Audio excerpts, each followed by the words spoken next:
Broad government overreach. That's how North Carolina Republicans view the Justice Department's warning about the state's new bathroom bill. It's the National Day of Prayer, but what does prayer mean for one lawmaker, a state Supreme Court justice, and the Senate chaplain? I'll tell you coming up. Encouraging by example, Pope Francis agrees to accept a major award, hoping it leads to more unity among people. And we take you to a concert in the ruins of the ancient city of Palmyra, Syria.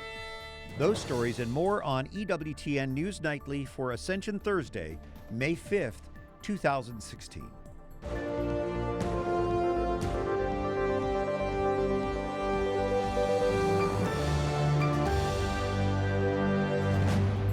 Good evening from Washington. Thank you so much for joining us tonight. I'm Brian Patrick.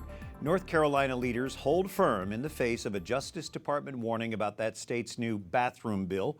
Chief White House correspondent and political director Lauren Ashburn reports. Brian, the White House has not been shy about weighing in what they consider civil rights issues. But North Carolina Governor Pat McCrory is calling the Justice Department's threat an overreach on the part of the Obama administration. And he and other Republican leaders in the state are showing no signs of backing down. North Carolina's response comes after the Justice Department said the state's law violated federal civil rights laws. It threatened possible litigation. The law requires transgender people to use public bathrooms that conform to the sex on their birth certificate. I thought it was a very common sense rule, but the federal government is now saying those are discriminatory practices, and frankly, those are the practices that most private employers are using today, and most states are using today. Gay rights groups condemn the law, and businesses and entertainers have threatened to relocate offices or cancel shows in the state. Supporters say the Obama administration is trying to push a radical left agenda in his final months in office. They're imposing a new definition for the term sex to include whatever gender someone thinks they are or someone feels they are that day. And that's just an unworkable definition of sex, and it completely redefines what we've known for centuries. Today, the White House tried to turn the tables on critics of the law. I think there are some people who have made a pretty persuasive case that this is a government overreach on the part of state officials in North Carolina that's had a negative impact on the public perception of their state and on the economic climate in their state. The Justice Department wants a response by May 9th on, quote, whether you will remedy these violations of Title IX. The White House would not say whether a lawsuit would follow. Brian. All right, Lauren Ashburn at the White House. Thank you, Lauren. And Roger Severino directs the DeVos Center for Religion and Civil Society at the Heritage Foundation. You worked in the Civil Rights Division of the Justice Department. In your opinion, is the North Carolina law in violation of the Civil Rights Act? No, I enforced civil rights for the Department of Justice for 7 years. I know what discrimination looks like. This is not it. This is a common sense law designed to protect privacy, modesty, and safety interests of people, which has been respected for decades. People did not have a problem with the bathroom policies that are currently in place around the country. And all that North Carolina did was clarify what they are, that men go into the men's room, women go into the women's room, and it applies to schools and public facilities. Businesses are free to adopt their own bathroom policies, so that hasn't changed at all. It's a common sense safety measure, and it should be respected. We're hearing a lot that the law limits protection of gays and lesbians. Is that true?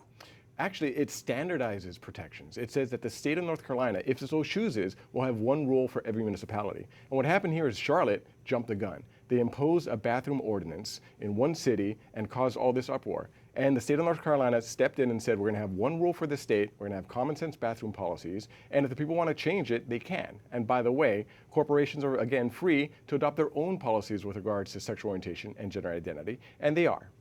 So the Justice Department order or its warning, does it carry any weight of law? How would it be enforced? Well, this is a pattern the Department of Justice and the Department of Education have shown. They are bullying school districts and states into adopting new bathroom and locker room policies. So they use the cover of Title IX, a civil rights law passed in 1972 that protected against harassment and sex discrimination on the basis of sex. They're reinterpreting that to mean gender identity. That is not what Congress meant when it passed a law in 1972, and it does violence to the law to say it means something that is completely different. If somebody wants to pass a law protecting gender identity, take it to the ballot box, take it to the people. This is not the way to do it. And we're seeing big business push back. They apparently don't like these laws. Who gets hurt the most from this economic bullying? Well, consumers have a voice on this. So we saw what happened with Target.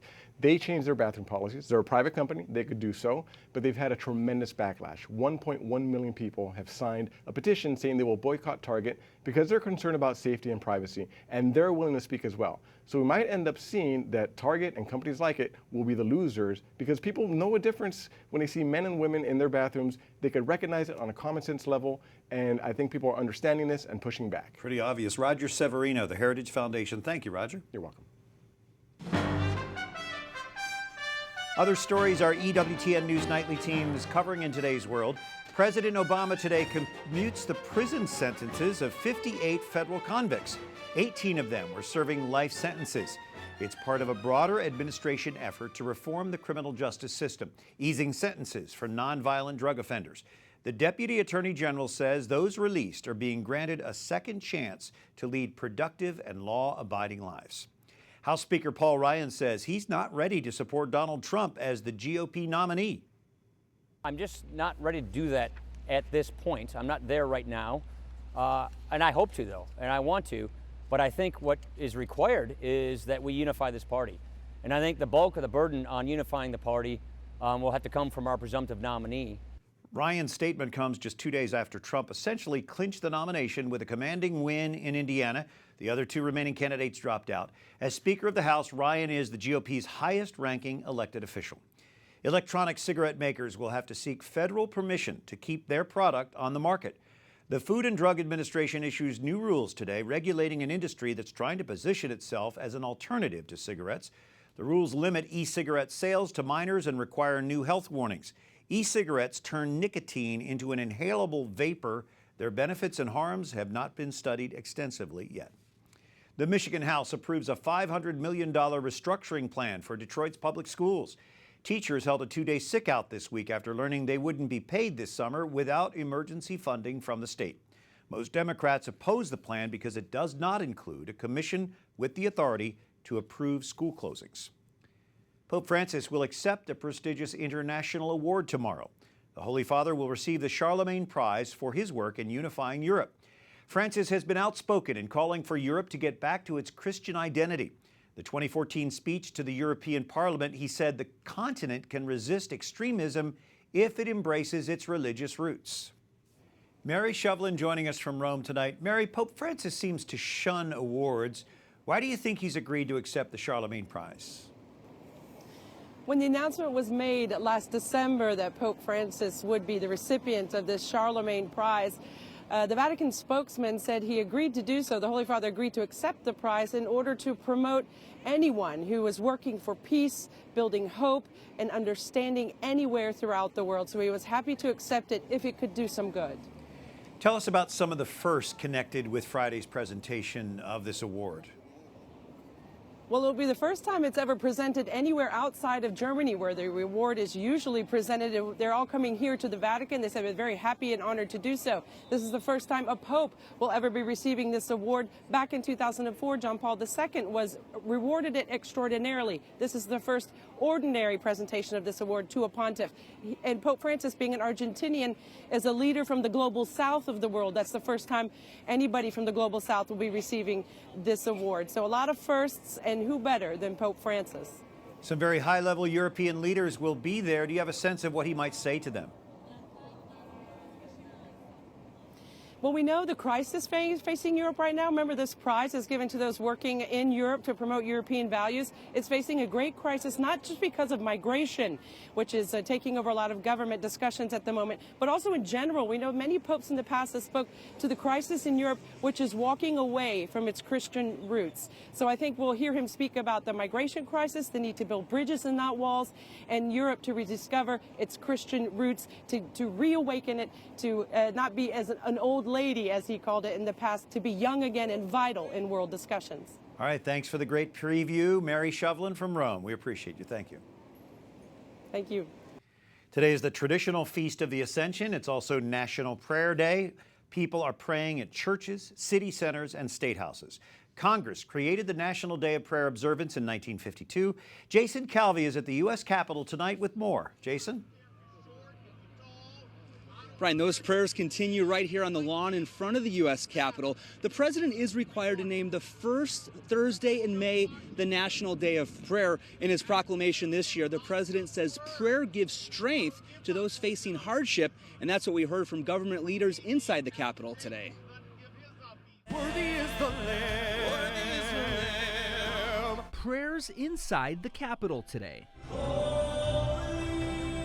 It's one of the many services held across the country promoted by the National Day of Prayer Task Force. I'm brokenhearted. I can see we're headed for trouble. Congressman Louis Gohmert, a Republican from Texas, says America needs prayer and repentance. A lot of people here say God's in control, but yeah, he's in control when nations have fallen, and he'll be in control when this nation falls someday.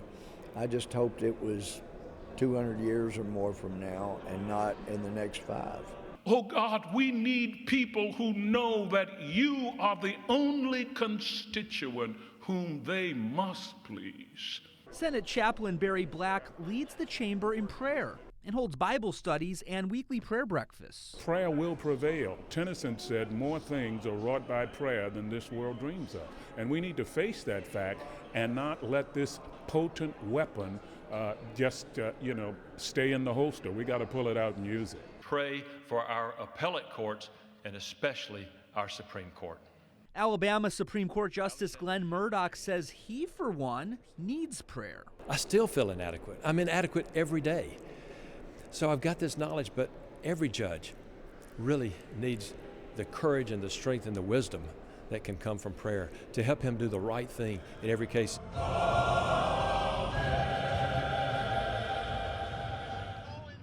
A day of prayer dates all the way back to the Continental Congress. President Abraham Lincoln named a day of fasting and prayer in the middle of the Civil War, and that tradition of a day of prayer continues with these prayers behind me here at the Capitol. Brian? Thank you, Jason Calvi. It is good to hear so much prayer. Also at the Capitol today, the United States Holocaust Memorial Museum honors the victims of the Holocaust and Nazi persecution. 71 years after the Holocaust, the task of remembering should not be difficult. 7 decades is not long enough for ghettos and rail cars, let alone death camps and crematoria, to fade from our collective memory. Israel's ambassador to the United States observing Holocaust Remembrance Day today. About 6 million Jews were killed by the Nazis during World War II. Roughly 60 Holocaust survivors attended today's remembrance. A pregnant Kenyan woman is rescued after being trapped for 6 days in the rubble of a collapsed building. Applause as she was carried away on a stretcher. Her rescue broadcast live on Kenyan television. Before the engineers could break through the slabs of concrete that had trapped her, medics managed to give the woman oxygen, water, and glucose. Her husband says she is 8 months pregnant, and Kenya's disaster management unit calls her rescue a miracle. Coming up, EWTN returns to federal court, asking for protection from the government's contraception mandate. And you may be surprised to hear who's backing David Daleiden and his expose of Planned Parenthood.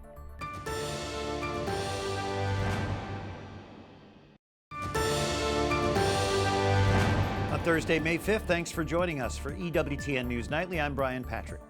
EWTN files a petition with the 11th U.S. Circuit Court of Appeals in Atlanta. The Global Catholic Network asked that court to rehear its case challenging the HHS health insurance mandate. This after new admissions made by the government in a case now pending before the U.S. Supreme Court. The Little Sisters of the Poor and several other faith-based organizations are parties to that case. EWTN CEO and Chairman of the Board Michael Warsaw says this really comes down to one issue. The government wants to hijack our health plan to provide services that we find morally objectionable. EWTN will not let them do that. Diana Verm serves as counsel to the Becket Fund for Religious Liberty, the group that's defending our network.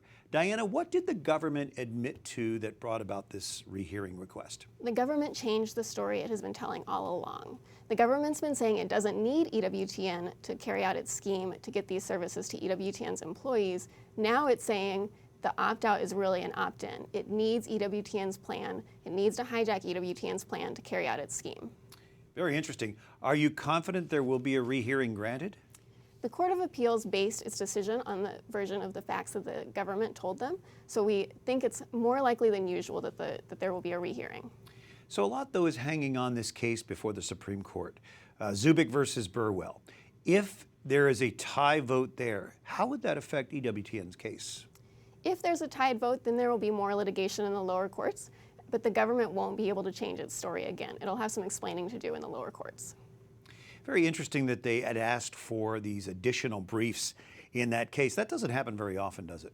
No, we think that the Supreme Court is looking for a solution that will not violate the Little Sisters' beliefs, and that would be a win for the Little Sisters and a win for EWTN. And we appreciate the Becket Fund for Religious Liberty. Diana Verm, thanks for joining us. Thanks so much for having me. Well, a group of legal scholars unite in defense of David Daleiden, the man behind the expose of Planned Parenthood. He says his undercover videos are strong evidence the abortion provider profits from the sale of aborted baby parts. Peter Breen, special counsel for the Thomas More Society, represents David Daleiden. Peter, explain the support for your client's constitutional rights, even from scholars who don't agree with him. Well, we're up in the Ninth Circuit Court of Appeals, and so we are trying to get the injunction against his speech overturned.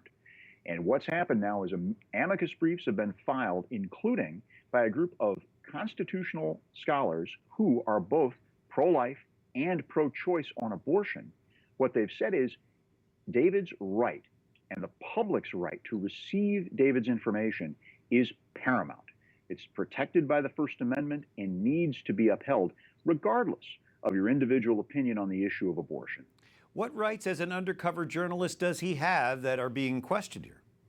Well, on his side, it's that right to provide journalistic product, free speech, that sort of thing. But really, there's a commensurate right on the part of the public. In other words, for we as a free people to govern ourselves, we have a right to see the information that he has obtained. And so that's our right as the people. Again, as part of our right of self-governance. That is one of the most fundamental rights we've got. So that's the real importance there.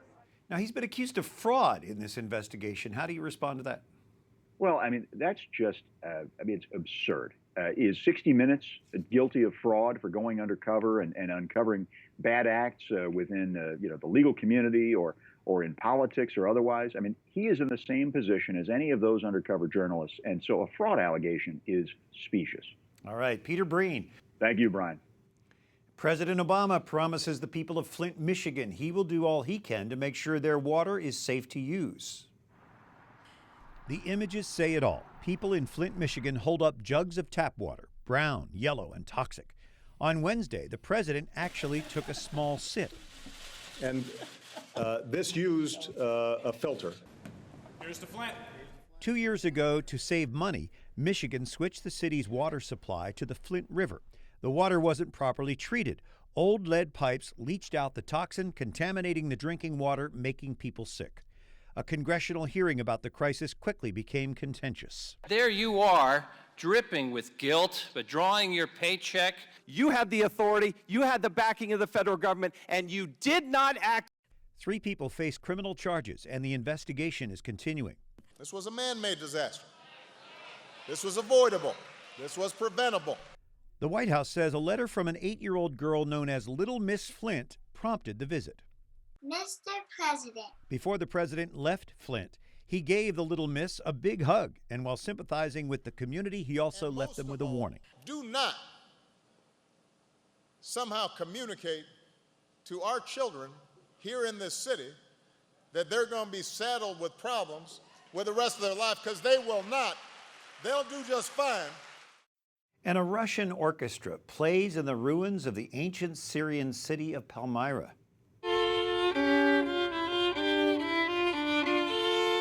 Hundreds of people listened to classical musicians playing in the Roman amphitheater at the ancient site. Russia helped the Syrian government regain control of the historic city from Islamic State fighters in March.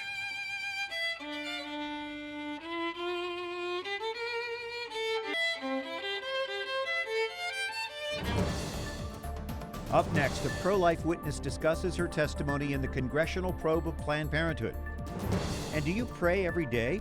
A new study says you're more likely to be very happy.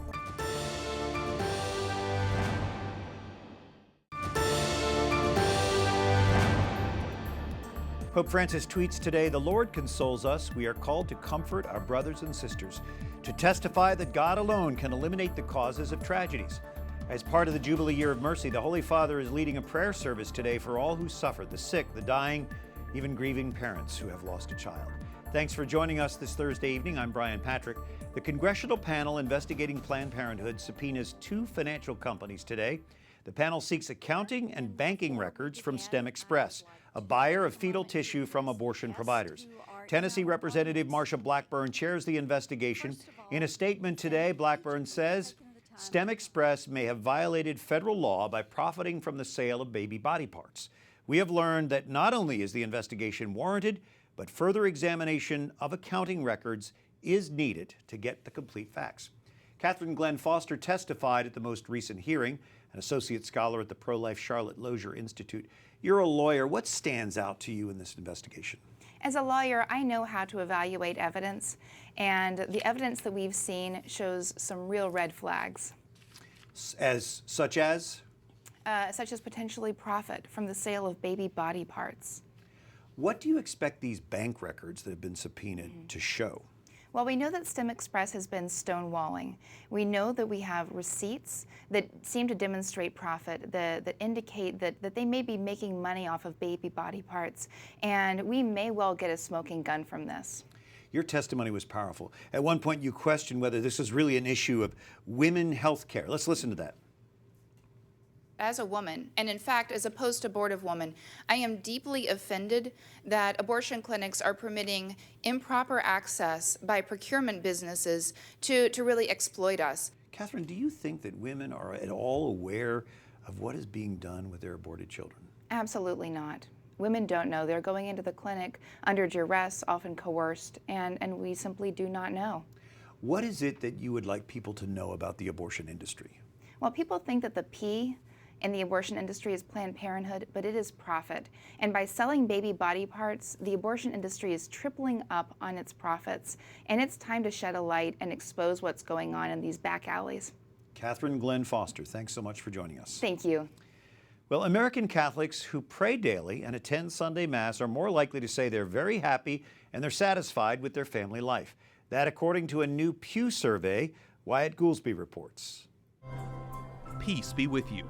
We say it at Mass as a sign of unity, but a new survey shows active Catholics take it to heart. The Pew Research Center finds Catholics who pray daily and attend Mass at least once a week are more likely to engage with their families, volunteer, and get involved in their communities. The survey examines the personal habits of thousands of American Catholics. Monsignor Stephen Rossetti is a licensed psychologist. He has studied the link between faith and personal well-being. And my studies show that those who do nourish their spiritual lives tend to be happier people, but also they need to be part of a religious community.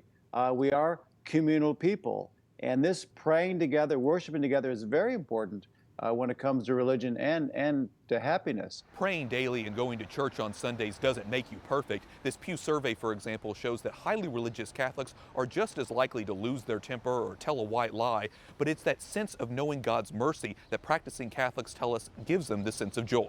James Cran is a lifelong Catholic who isn't surprised by the survey. With all that's going on in my life with 6 children and 11 grandchildren, it keeps me well grounded and I would say at least more happy. In Washington, Wyatt Goolsby, EWTN News Nightly. Thank you, Wyatt. Until tomorrow, for the EWTN News Nightly team, I'm Brian Patrick. Tonight, we leave you with images from today's To Dry the Tears prayer service with Pope Francis at the Vatican for all who suffer. Good night. God bless.